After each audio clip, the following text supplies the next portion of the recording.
mentioned that the today's share is dedicated. I do every year on her yard site of Chayesara Bas Alter Ben Sion HaKohen, Mrs. Borg, Mr. and Mrs. Borg were members of my shul.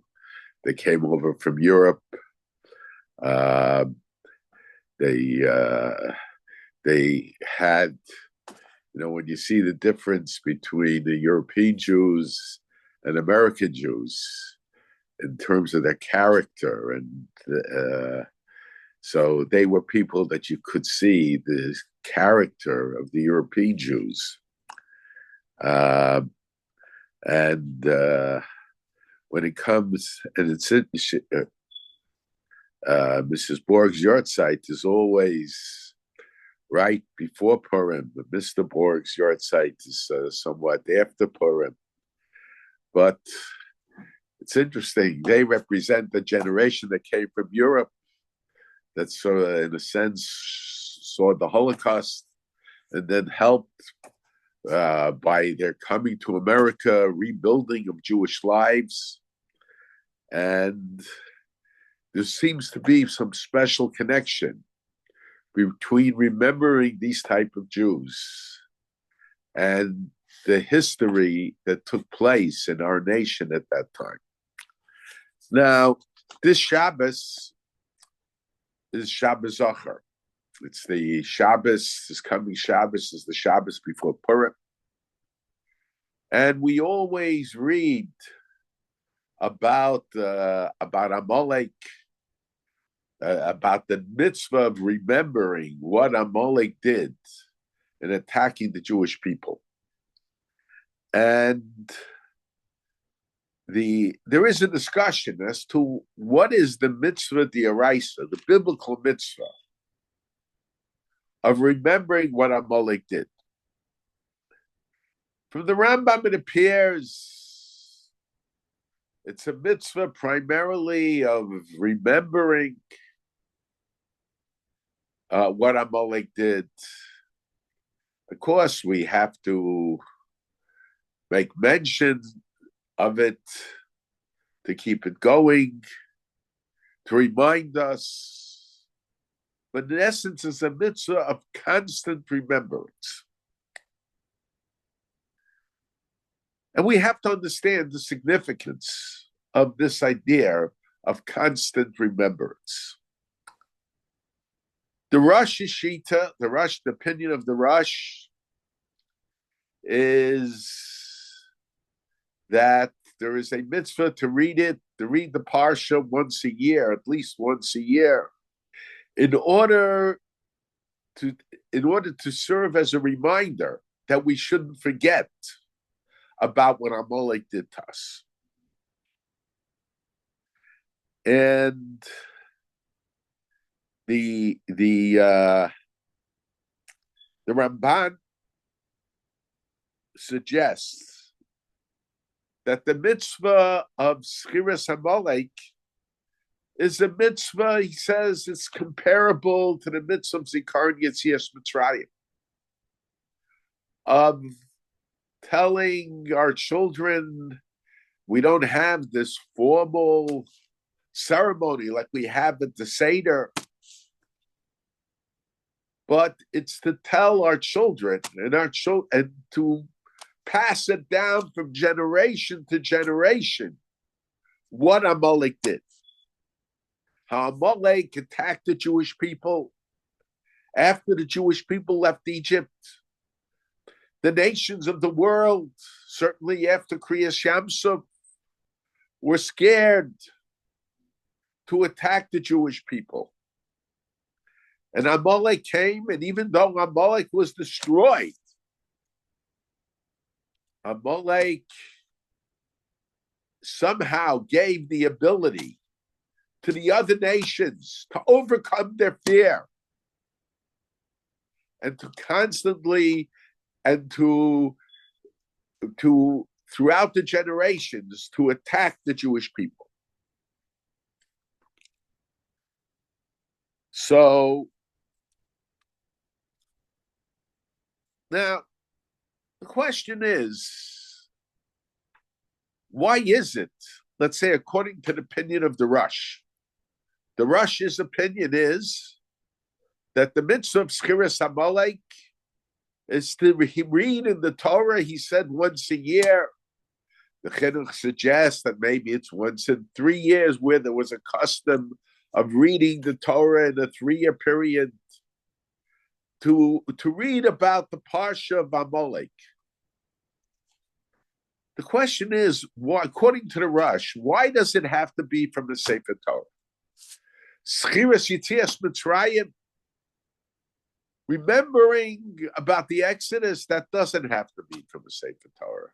Why is it specifically when it comes to the mitzvah of Schiras Amalek, it has to be done with the Sefer Torah, according to the opinion of the Rush? And I think that we could suggest that there is a special reason, because by Amalek, the Torah tells us in Parshas B'Shalach, Milchama LaHashem ba'Amalek midor dor. We are not going just as the soldiers of the Jewish army, but we are going when we fight Amalek. We are going as the soldiers of HaKadosh Baruch Hu's army, of God's army. And perhaps we could suggest that's the reason why the mitzvah of Schiras Amalek, of remembering what Amalek did, has to be from the Sefer Torah, in order that we should recognize that that we are fighting. We are fighting for HaKadosh Baruch Hu. We are fighting for God.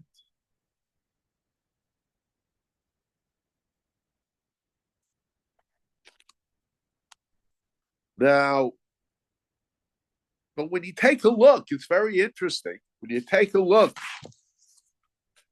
at the Parsha in the end of B'Shalach, the Torah says, Ksov zos zikaron b'sefer, right about Amalek as a remembrance in the book, which would seem to imply, I know there are other pshatim, other explanations, that it has to be written in the Sefer Torah, to be remembered from the Sefer Torah. V'sim b'ozne Yoshua, and put it into the ears orally of Yehoshua. It's very strange. Okay. Yehoshua was the successor of Moshe Rabbeinu. Yehoshua was the Talmud, the student of Moshe Rabbeinu. He was always there with Moshe Rabbeinu. He accompanied Moshe Rabbeinu partway to Har Sinai, when Moshe Rabbeinu went to get the Torah. He's the one that led the battle against Amalek, the first battle.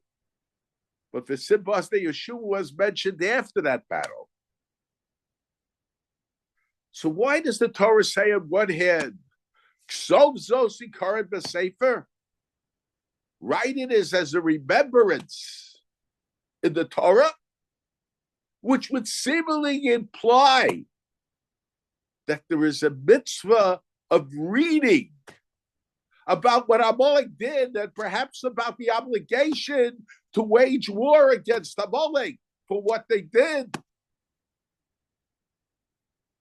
from a Sefer Torah. But at the same time, that is not sufficient. It has to be the Simbas de Yeshua. Put it into the ears of Yehoshua. And the Brisker Rav seems to have been troubled by it, and he explains it somewhat different. Not in terms of the mitzvah of remembering what Amalek did, but he said, Moshe Rabbeinu Moshe Rabbeinu was the successor. You see,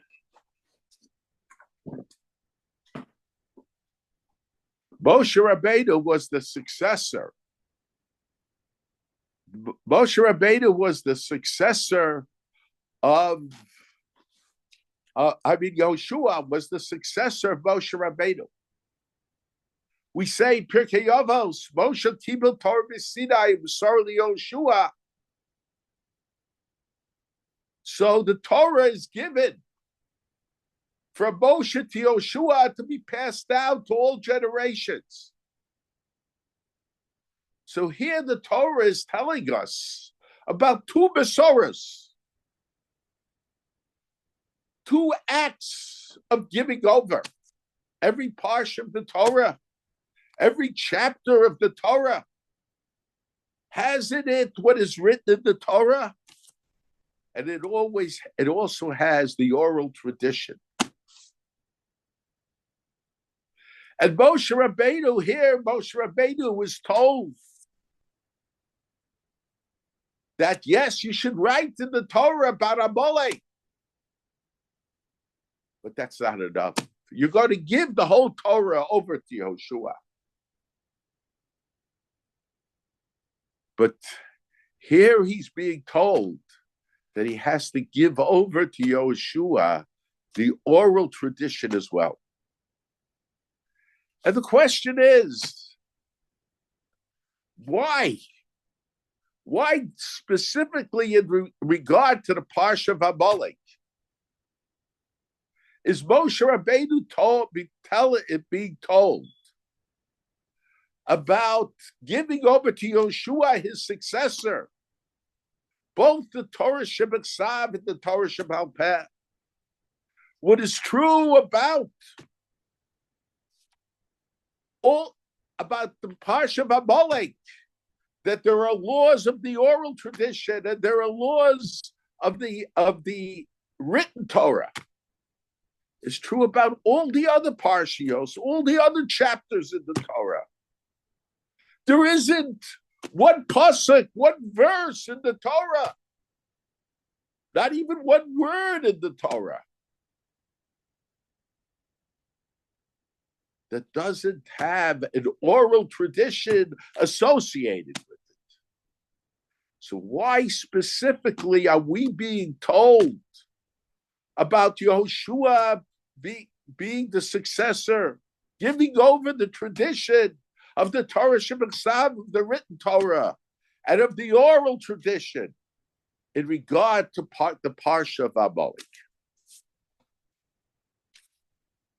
Now,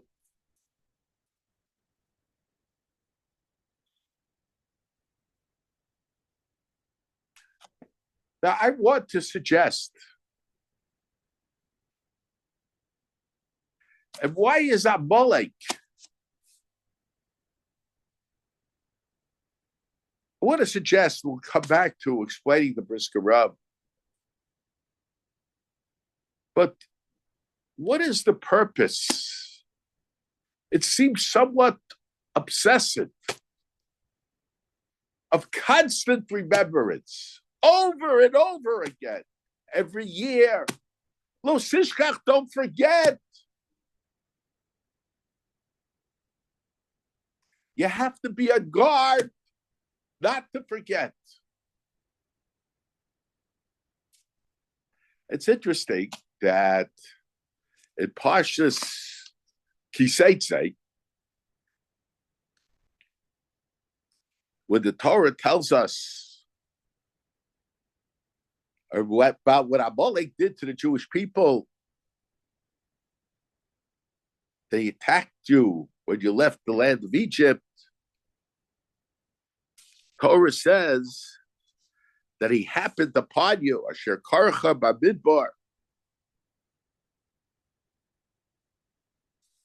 And he says, Va'ata Ayev V'Yogeya. You were faint and exhausted. Now, my uncle, one of the drashas, actually, I think was a letter to the Mizrahi. He writes, You were tired and worn out. Very strange. Usually a person works,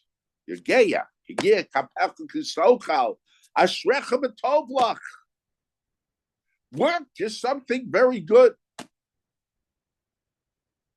But work tires a person out. So it should say, Ata Yageya, you were exhausted, you worked.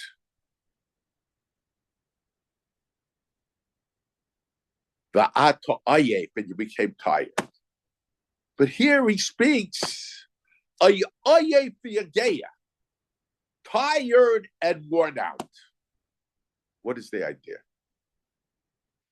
And what is the Torah trying to tell us by telling us about our state of mind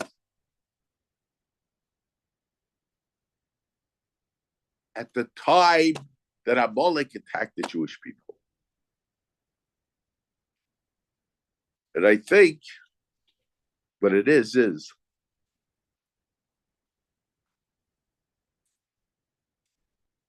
what it is that Amalek waits for the right time to attack the Jewish people. He waits for the time that the Jewish people, I would say, have an attitude of tiredness. There is a difference between tiredness and an attitude of tiredness. Sometimes, after time and time again of dealing with certain situations, we say enough already. And we make believe, or we want to believe, that the situation is different. But the situation is not any different. I remember during the Lebanon War with Israel, to me, that represented the birth of the Peace Now movement. And we can understand psychologically the need for a Peace Now movement.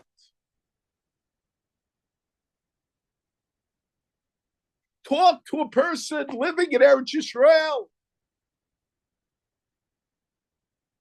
Talk to those who go and fight in the war.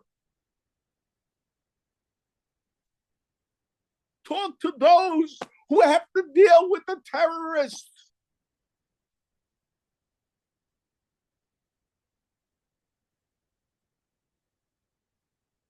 Talk to those whose lives are constantly hindered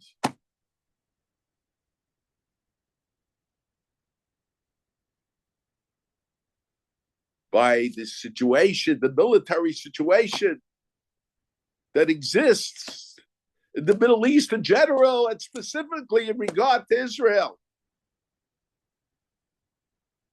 You see the tension of those whose children are in the army. The tension of those who have to be concerned when they send their children to kindergarten.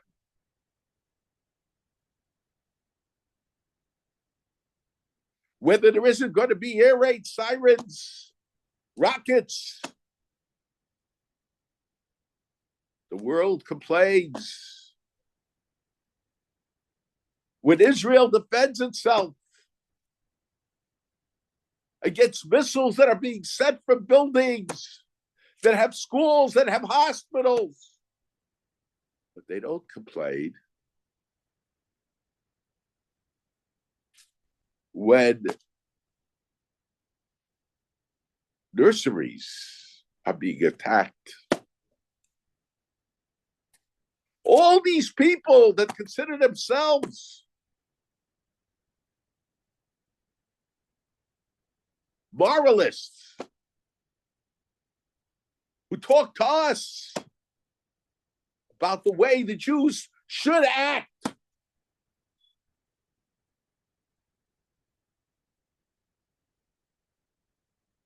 There's a certain degree of tension. And because there's a degree of tension, we want to believe that it could be different.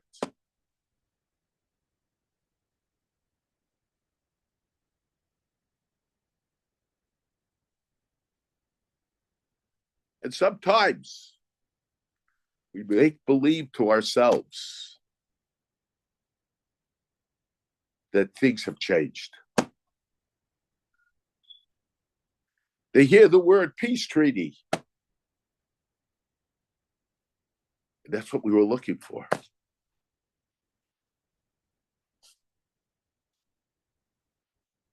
When Gaza was given back,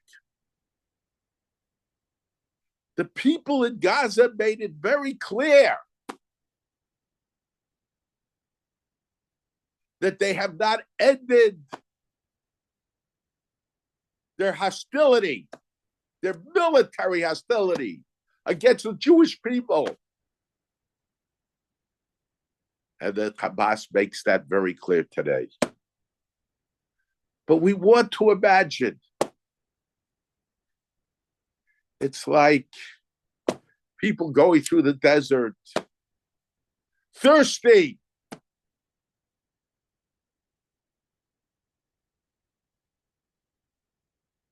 We imagine seeing a well or a body of water of some sort. And all this is sand.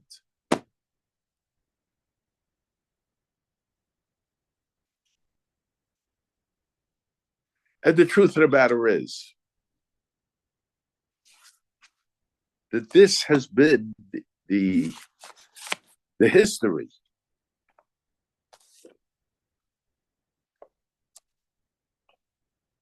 of the Jewish people.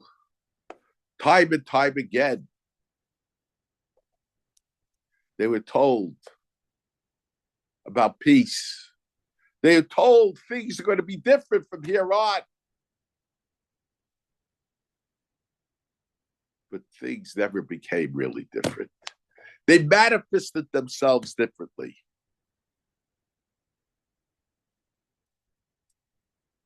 So,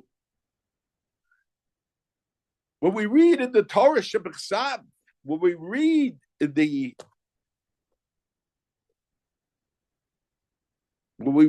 Torah Shebechsav, when we read in the written Torah, the focus is about one war.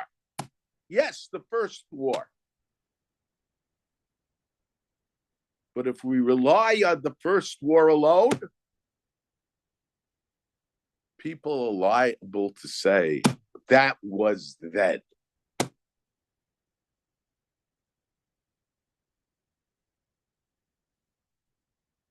That was the past. We're living in a different time. But this is the thing about an oral tradition.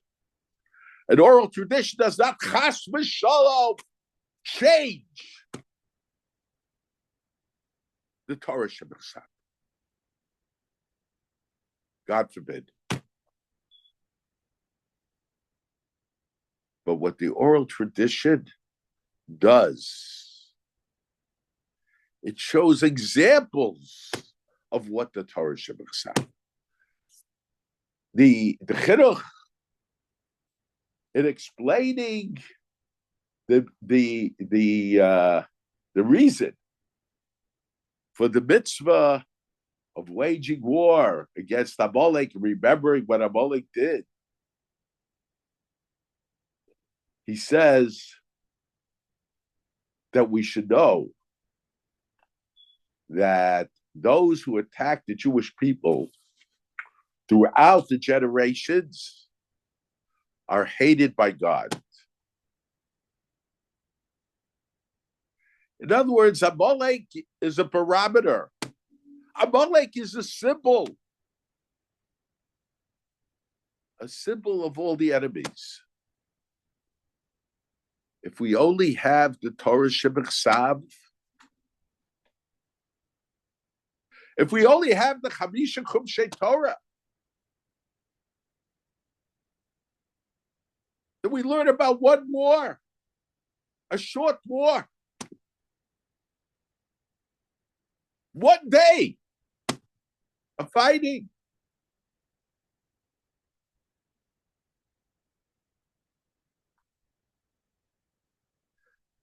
But as part of the Torah Shabbal Peh,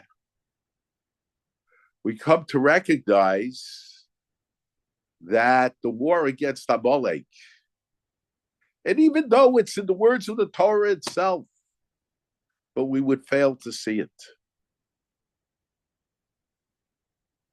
The war against Amalek has never ended. And as we say in the Torah, there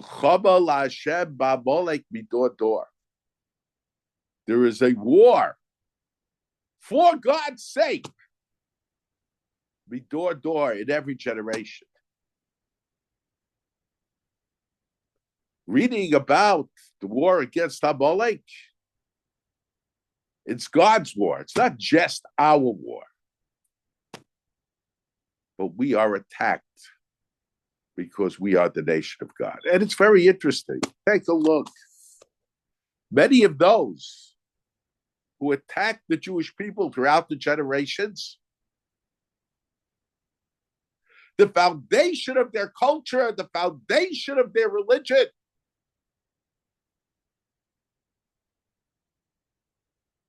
manifests itself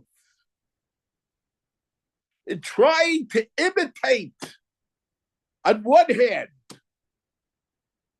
the Jewish people, and on the other hand, negating their lifestyle completely. The Medrash mentions that Achashverosh, when he made his party,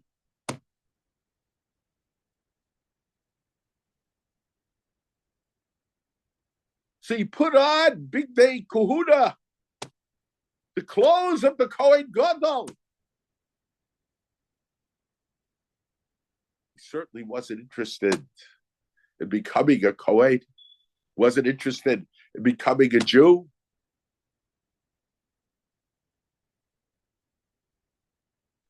And without giving a second thought,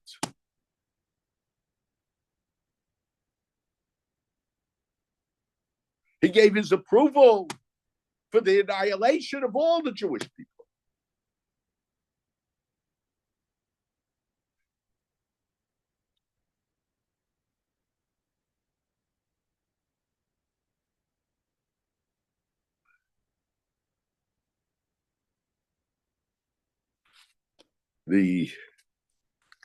So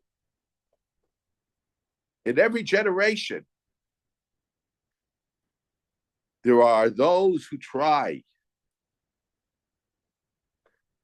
There are those who try to destroy us. As I mentioned, the Choldor V'Dor, as we say in the Haggadah, the Choldor V'Dor, Omdim Aleinu L'Chaloseinu.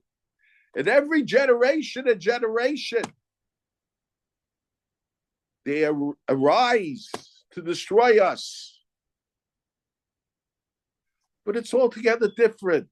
No two generations does the anti-Semitism manifest itself in the same way. There are generations where the anti-Semitism manifests itself in socialism. Oh, the Jews are the owners of the companies. They own the banks. They are the source of all problems. And on the other hand, a generation where there has an ideology, on the contrary, anti-socialism. So the Jews are the communists. And we get the impression that it's different situations.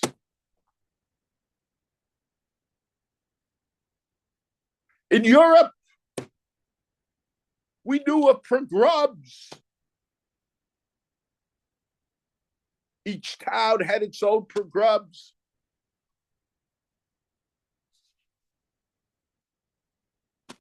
And then, of course, you had the Holocaust.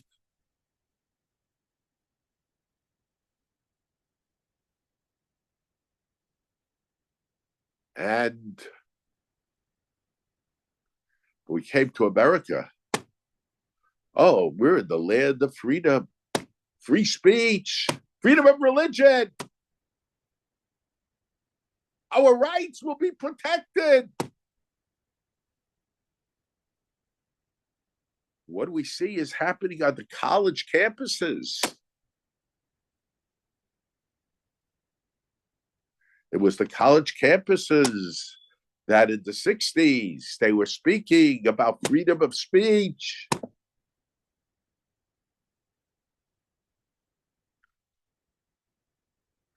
And you have to understand that the college campuses, those are the young people of today.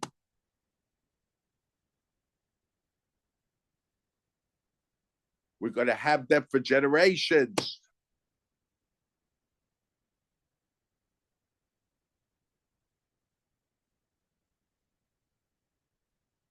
Anti-Semitism is not limited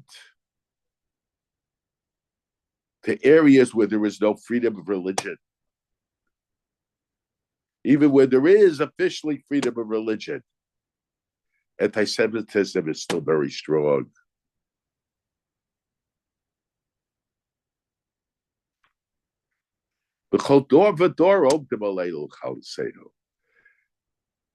If a person will just read the Chumash, they could see Amalek as an ancient tribe. And to a certain degree, it is an ancient tribe. My uncle would say over the name. In some places, I see in the name of Reb Chaim's name, and in some places, I see in the name of my grandfather. That the Rambam says, in regard to the mitzvah of waging war against the 7 nations of Canaan, their remembrance is no longer there. In other words, the mitzvah of waging war against the 7 nations of Canaan doesn't exist anymore. Because the 7 nations, as nations, cease to exist. But when he talks about the waging war against the nation of Amalek, he doesn't say their memory ceased to exist.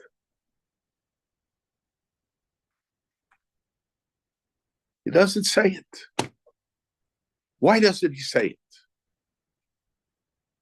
So, and after all, we say, Zachor, the people as Kulos, Zachor came. And he mixed up the peoples of all the different countries, of all the different nations. So there is no really any of these ancient nations still around as a nation. So there was, just like in regard to the 7 nations of Canaan, they don't exist as a nation. Certainly Amalek doesn't exist as a nation. So why is it that in regard to the 7 nations, the Rambam says, that they cease to exist as a nation? And in regard to Amalek, he did say, so my uncle said that actually you have Amalek and you have those who joined Amalek. that adopted the ideology of Amalek. What was the ideology of Amalek? The ideology of Amalek is the destruction of the Jewish people. Their official ideology, as I mentioned, changes from generation to generation. But that's only the cover. That's the costume.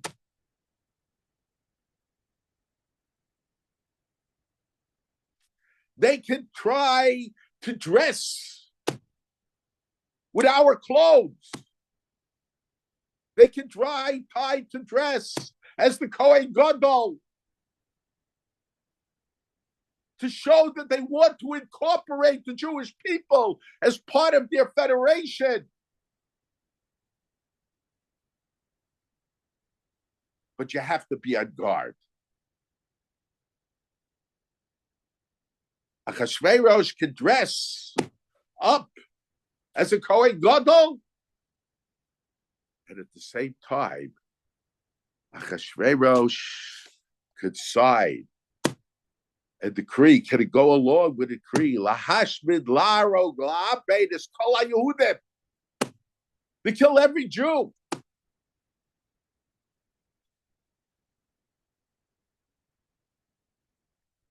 But when we want to believe that we don't have to suffer, that we don't have to be on guard anymore,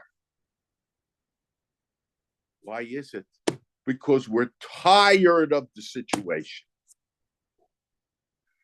We want the situation to change so much that we begin to believe in change. We had a peace treaty. We had many peace treaties. We gave Gaza back to the people of Gaza when they openly were saying, we are going to kill you.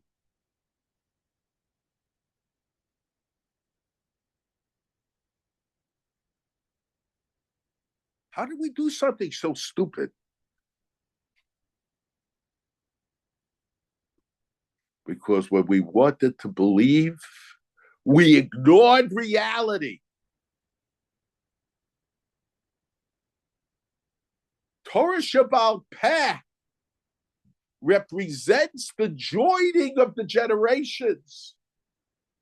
In the Torah Shabbal Peh, we learn not just about the Amalek in the time of Moshe Rabbeinu, but the application of that Amalekius in every generation.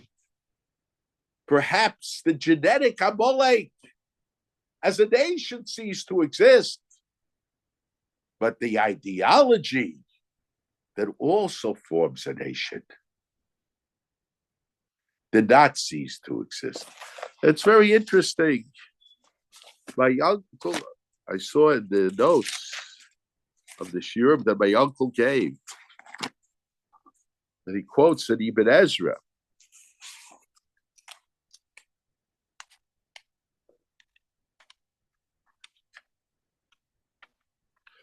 That says, "Vayachlos Yehoshua es Amalek mes'amo lepicharim." Joshua weakened Amalek and its people with the sword blade, with the sword. So the question is, who is Amalek? Amalek is the nation. Amalek is the nation. Who is his people? So the Ibn Ezra says,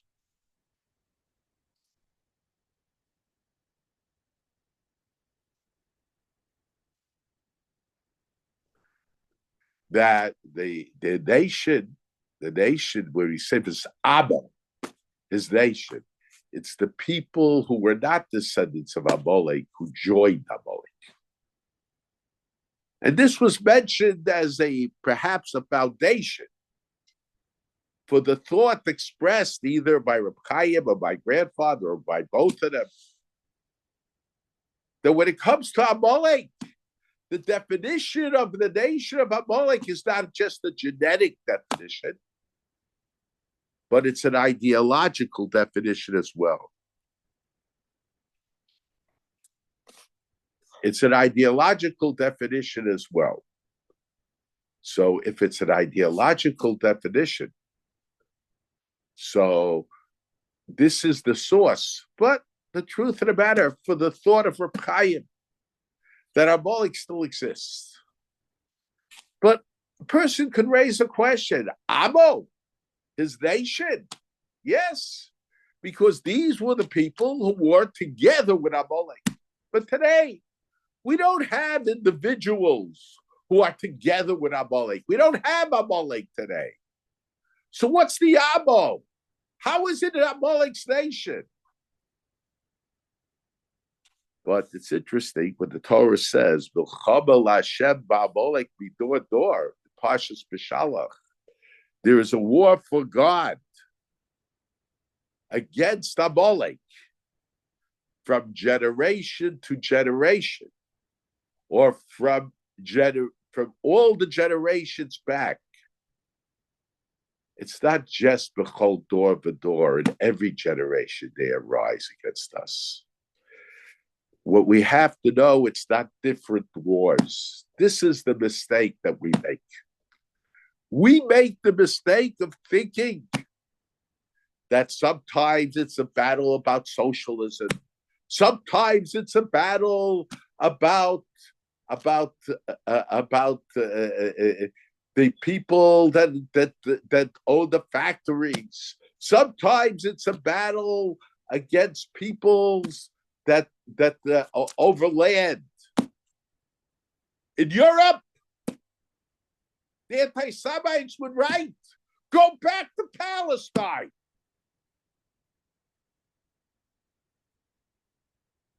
And now they say that leave Palestine. You have no right to be there. You think it's concerned about the people there. How many of the Arabs have killed each other? Men, women, and children.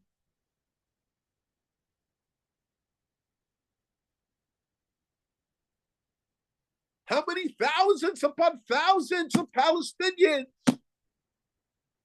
were killed by Jordan in the 1960s? Where was the outcry of the world? These humanists. Where was their outcry? But that's just the costume. The humanism, the concern for human life was fraudulent. It's all one thing. It's anti-Semitism. If you are impressed with the costume, it's different wars.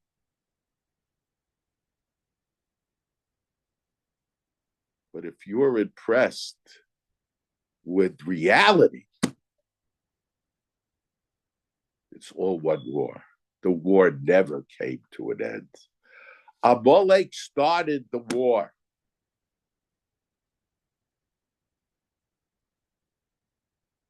And Amalek probably knew that they were going to be destroyed. But they set the foundation for the war. That's when the war began. And that war continues today. And all these people that are trying to destroy the Jewish people, whether it was the Nazis or it was Hamas or the Hezbollah,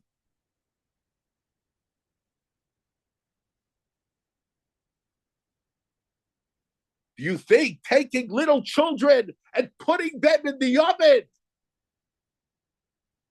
in front of their mother is indicative of people fighting for a land?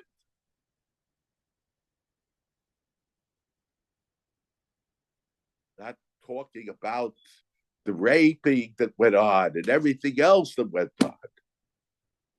No, it was to show It was pure anti-Semitism. It was the destruction of the Jewish people. In Europe, they were Nazis. And here they were Hamas. The whole door of the door in every generation. It's a cover. But it's really one thing. And you take a look at the different, and right now it's more with the left-wing groups. But in another period of time, it could be with the right-wing groups also.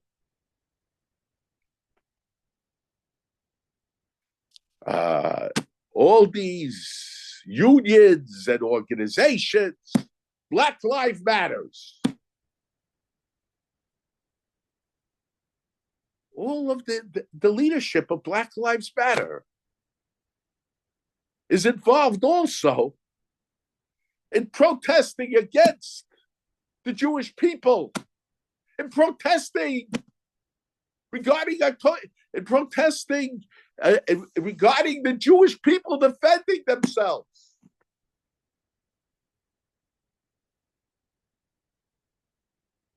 What does that have to do with Black Lives Matter? Who gave their lives for the African American community more than the Jewish people? Who went down south to protest on their behalf?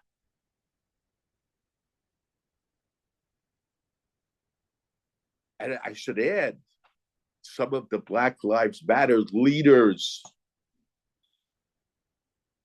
are among those who are protesting, are Jews who are also anti-Semites.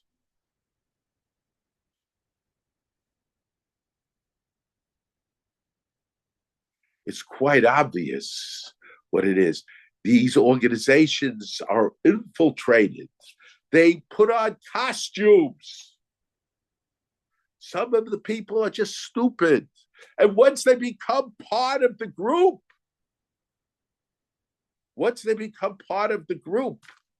so they go along with it. They're anti-socialists, so they go along with the anti-socialists. They're communists, they'll go along with the communists. And even when it turns against their own people, they'll join them.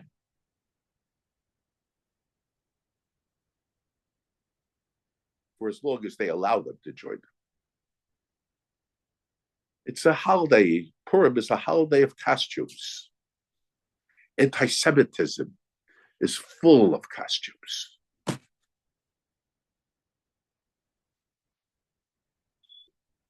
They give all kinds of reasons, but anti-Semitism is anti-Semitism, or everything else is just a costume. And I think that's the idea of the Torah Shebaal Peh. Torah Shebaal Peh takes the Torah Shebachsav and it applies it to contemporary times. It doesn't change it, Chas v'Shalom, but it points it out. If the Torah is true, Haman was a descendant of Agag. There is some discussion whether Agag really was himself was a descendant. Agag was the king of Agag was the king of Amalek in the time of Shaul HaMelech. But there is a discussion. The Rabbi Bar Nevuchim says that the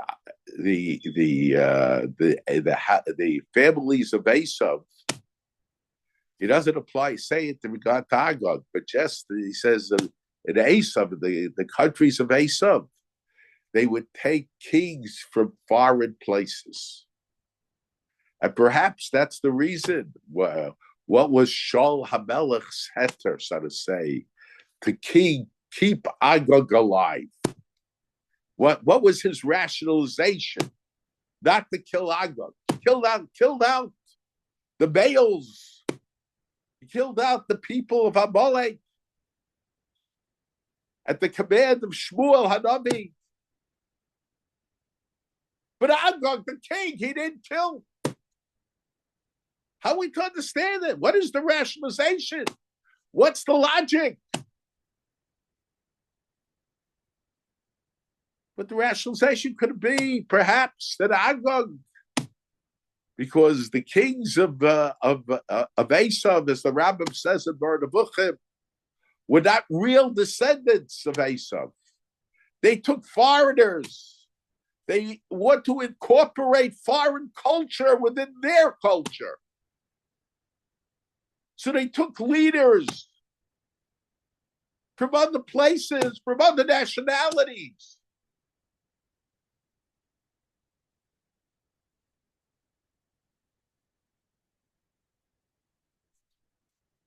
But the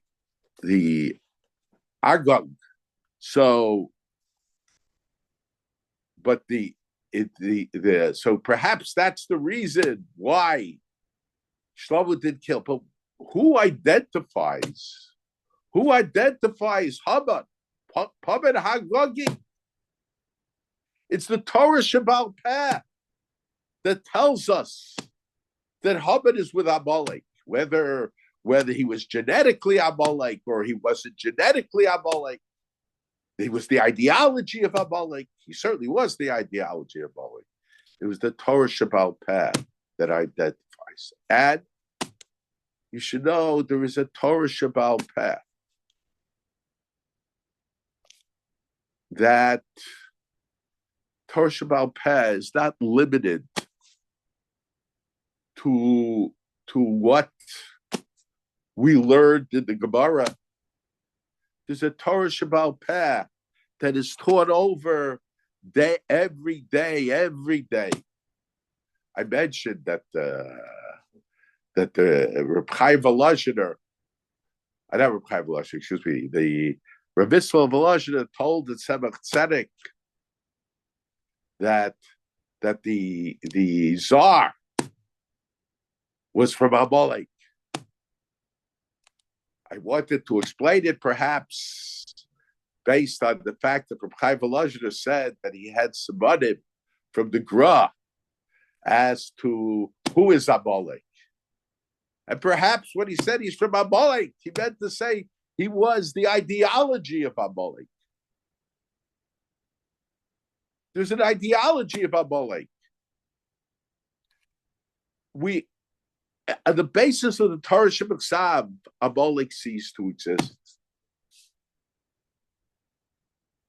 But the Torah Shabbal Peh and Torah Shabbal Peh, yes, is something that continues from generation to generation. It takes what happened in one generation and gives it over to the next generation. This is the problem. When it comes to Torah, we learn from shilas that came in one generation, the application to another generation. We have precedents in halacha. We compare different situations. We can compare fire to electricity or not.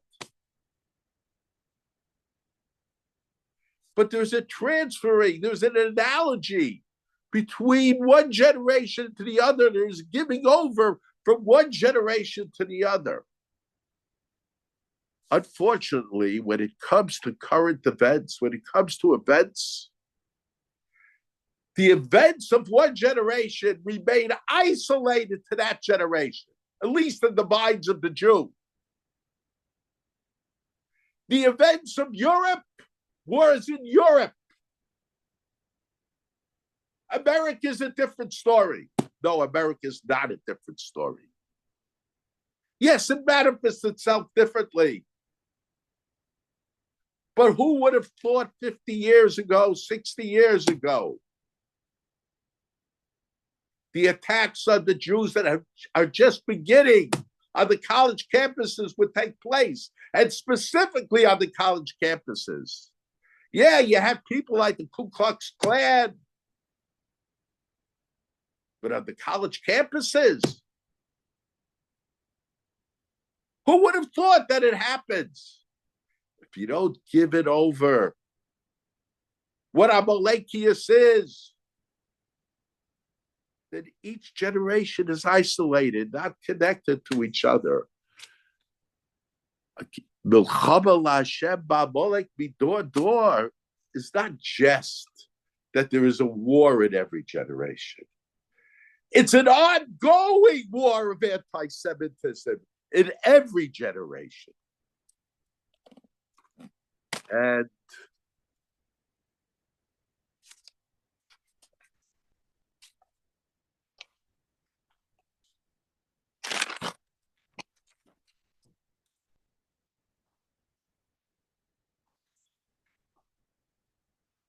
we have to understand.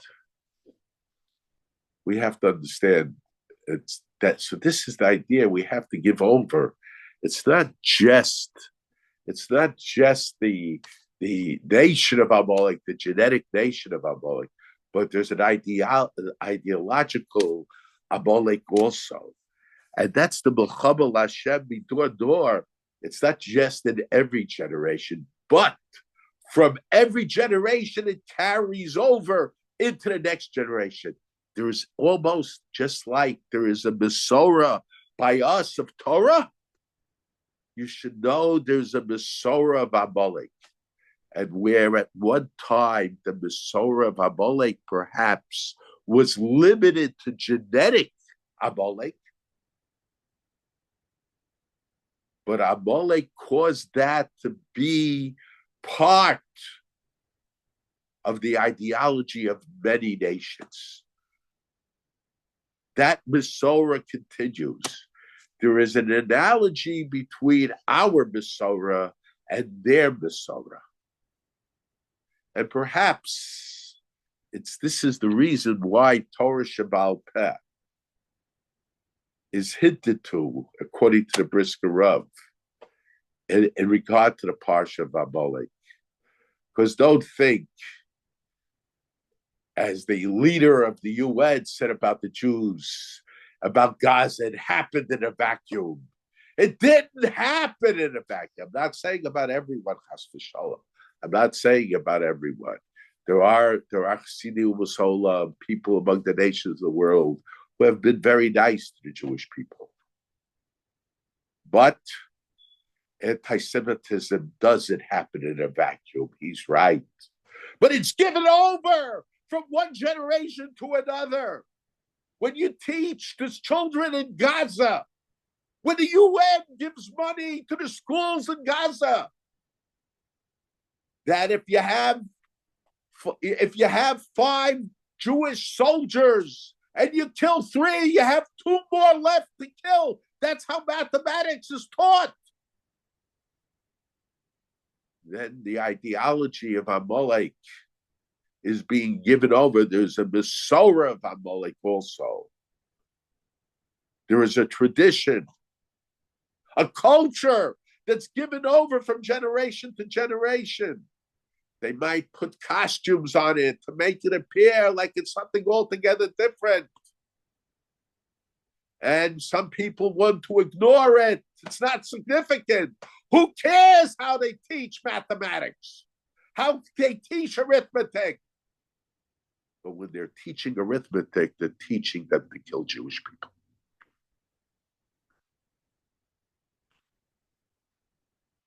What we have to understand, it's because of this.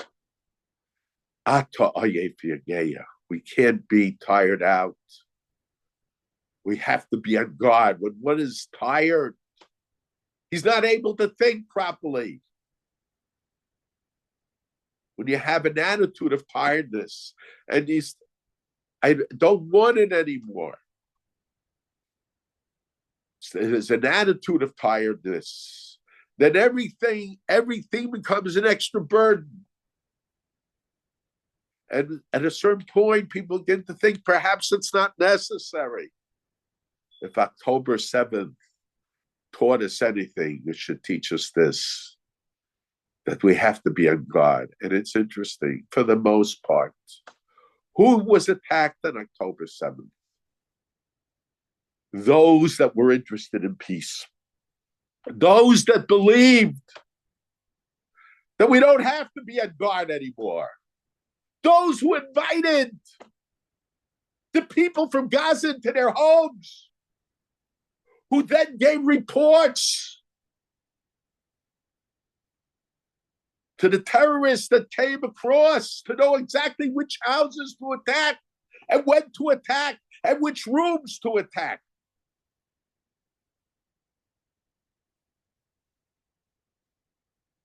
We can't have an attitude of tiredness. We have to always be on guard. This is the lesson of October 7th. This is the lesson of Amalek. It's not that there are different wars. It's all one war. They make it look like it was different wars. It's all one war. It's the war of the Nazis. It's the war. It's the war of Hamas. It's the war in Lebanon. It's all one war. And unfortunately, it's becoming part of the war. It's not yet at the point where people are using arms, but the war is raging even in the United States, and we have to be on guard. We shouldn't think it's just something going on in schools. Don't grow out of it. They are laying the foundation for future generations in the United States. These are young people, and our community is going to have to deal with them for perhaps close to 100 years, and we don't know what will be their Masorah that they will give over to future generations. The war, the Amalek has a Masorah, and the Jewish people have a Masorah, and the war is between our Masorah and their Masorah. Okay. If anyone has questions, please put them in the chat.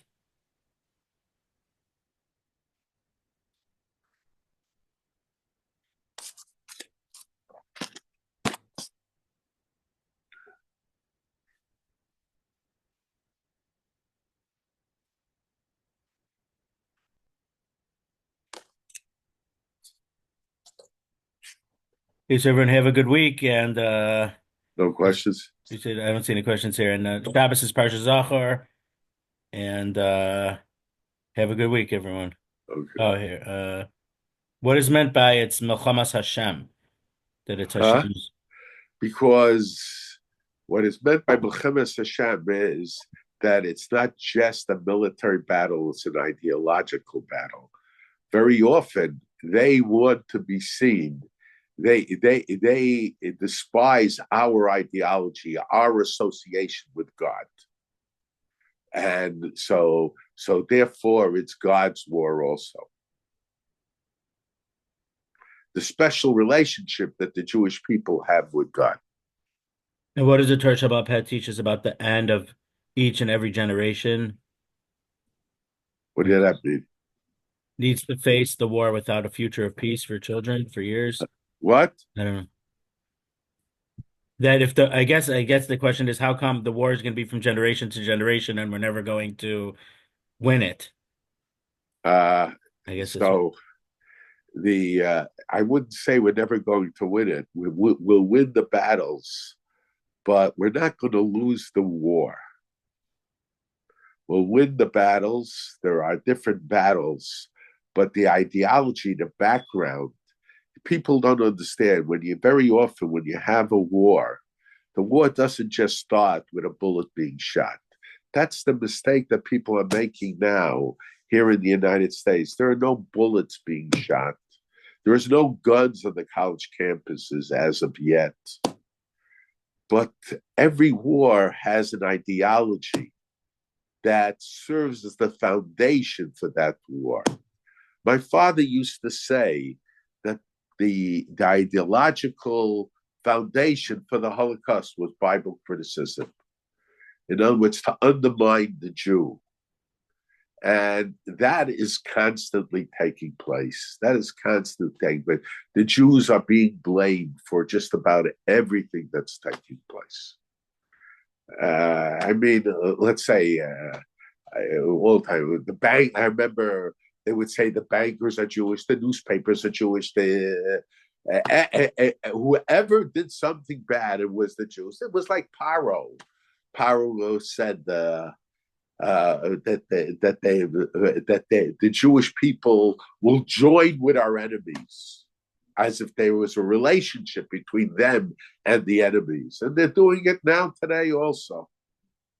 That's what it is. It could be enemies of enemies. They didn't care. The Jews are part of this group. Jews are part of that group. So the war is ongoing. It's not that in every moment there are bullets being shot, but we have to be on guard, because so long as there's an ideological battle going on, it could go into a military battle at any moment. Can a Jew show ideology of Amalek? And if so, what do we do about it? I guess that would vary from case to case, but very often, if a Jew shows the ideology of Amalek, it's because he doesn't recognize that it's the ideology of Amalek. He'll join the socialists because of socialism, not because he's anti-Semitic, but he will then come out against the Jews. He'll join them until they'll kill him. So the way we have to do it is to show to him that really that underneath that costume of socialism or communism or whatever movement, it could be the right wing white supremacist, whatever it is, could be any group, but underneath all those costumes is anti-Semitism. And then he should recognize that his association and his organization, it is anti-Semitic. He just gets caught. It's the herd mentality. They don't think. They cease to think. They become part of a group. They cease to be thinkers. They just follow the herd.